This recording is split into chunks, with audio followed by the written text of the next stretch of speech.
What's going on with you guys? It's Jeff Lightsy from the Boss Sports Network. Thank you guys for hitting the thumbs up button, liking, subscribing, and all that good stuff. Now, I'm here today to talk about Kyrie Irving's stance against coming back. He doesn't want the NBA to play games right now because he believes that that will take away from what's taking place not only in this country but around the world in the fight for social justice for black people. And Kyrie brought up some valid points. He just believes that people will use sports, or the NBA in this case, as a getaway to like escape reality and feel as if though there'll be a distraction, is the word that he used, a distraction from what is actually taking place. We are fighting for, civil rights, basically. It's like the 1960s, but it's just that it never was implemented, right? Like, and we're filming these lynchings or these killings of our own people.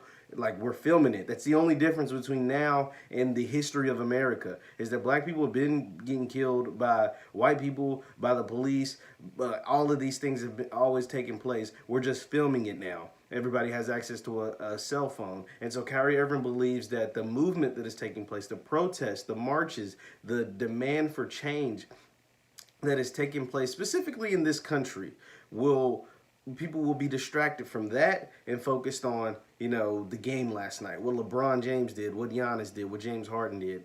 And I get what he's saying, because it definitely needs to be taken into consideration. And more players and more people are jumping on the Kyrie Irving bandwagon, and they're agreeing with him. Because, like I said, it's something to really think about. Like, beside the fact, you have that, and then beside the fact, a lot of players aren't even crazy about this whole bubble aspect, being isolated from their friends and family for 3 months anyway. Like, they're not crazy about that anyway. And then you add in the fact that the protest and the civil unrest is taking place, specifically in America.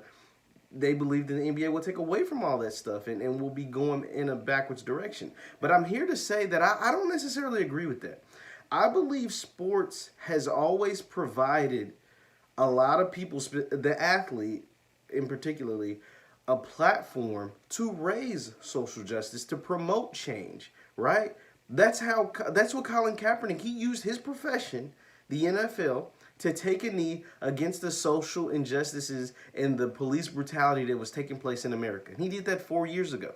It cost him his career, but it got everybody talking. Now, at that time, for some reason, whatever it was, the sporting world and the world and America in general wasn't ready for that conversation. They shunned him. They put him out of the league, and he hasn't been in since. And they've used every excuse in the book to put him out of the league.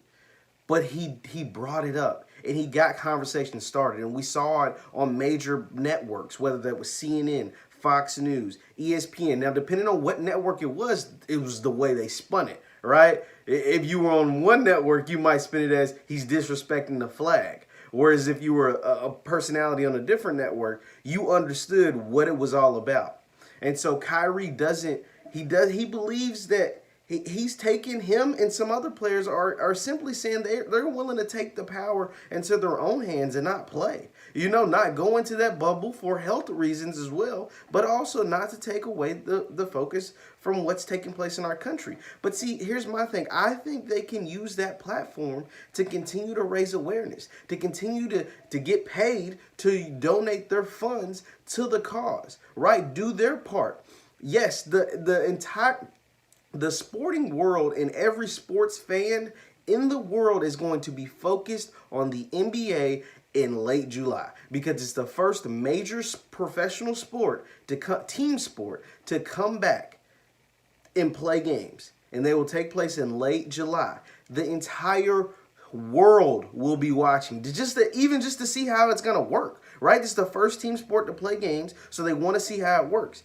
And I think NBA players can use that platform to promote what is taking place in America and use their voice, use their protest, use everything that they can during that time while the entire world is watching, to help make change, to help promote what needs to happen, to push Colin Kaepernick's, his fight even further into a different realm.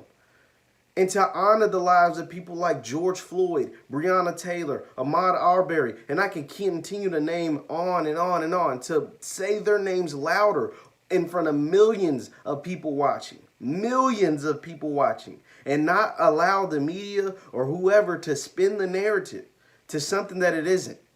And I think that is what the NBA players. I do think a lot of people are craving to have sports back, and I'm one of them. I'm a sports guy. I love sports, but I'm also a black man. Before I'm a journalist, before I'm a YouTuber or whatever, I'm a black man, and I understand what's happening in this country. And I'm glad this awakening, or second awakening, or whatever you want to call it, is finally taking place. People are finally starting to realize what's happening to our people in this country and what has happened to our people over hundreds of years. And I hate to say it, but cops didn't stop killing black folks when they killed George Floyd. I mean, we saw it just a couple days ago, what happened in Atlanta in the Wendy's drive-thru. Cops didn't stop killing black folks when they killed George Floyd. So I think they should use their platform to continue to show how disgusting these acts are taking place against our people for no reason. For what, $20? They killed George Floyd for $20. They killed, I think his name was Robert Ayers in Atlanta because he was asleep in a Wendy's parking lot. They killed this man. They killed Breonna Taylor while she was asleep in her home.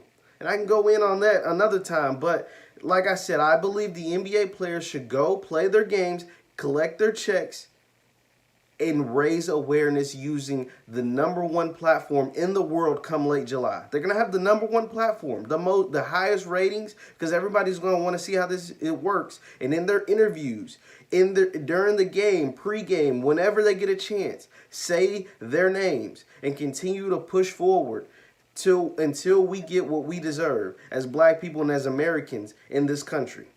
That's all I have for today. Once again, my name is Jeff Lightsy Jr. with the Ball Sports Network. Thank you guys for listening and for watching. Continue to hit the thumbs up button, like and subscribe. I'll see you next time.